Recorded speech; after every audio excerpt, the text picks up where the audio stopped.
19 avril 2012.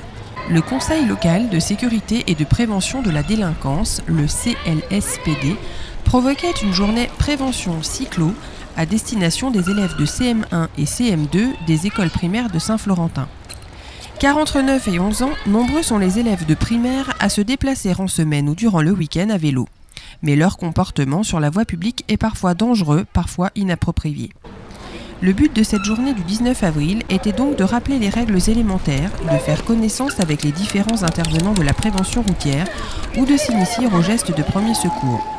Pour cela, 7 ateliers de 50 minutes ont été développés par les instituteurs, la police municipale, la gendarmerie et la Croix-Rouge. Un premier atelier « Donner l'alerte », protéger et apprendre à porter secours, où 2 par 2 les élèves se portaient assistance en suivant les conseils de la Croix-Rouge.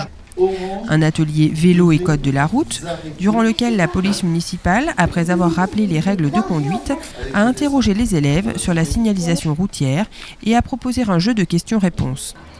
Un atelier plateau de mise en application du code de la route, sous l'œil de leurs instituteurs, où les élèves devaient se déplacer à vélo sur un circuit en respectant le code de la route. Un atelier plateau technique destiné à maîtriser son vélo devant des obstacles tout en faisant varier sa vitesse d'exécution. Un atelier circuit en ville où les élèves ont pu mettre en pratique les règles édictées. Un atelier circuit en ville et en campagne sur des zones plus ou moins fréquentées par d'autres usagers de la route. Enfin, un atelier vélo et équipement obligatoire ou conseillé, mis en œuvre par la brigade de la prévention de la délinquance juvénile qui rappelait aux jeunes le port du casque, des gants et d'un gilet fluorescent. Les 115 élèves ont participé ressortis avec leur propre vélo et l'intégralité des élèves de CM2, au terme de 2 années de formation, s'est vu remettre un diplôme du premier cycliste le 7 mai dernier en présence de l'adjointe aux affaires scolaires.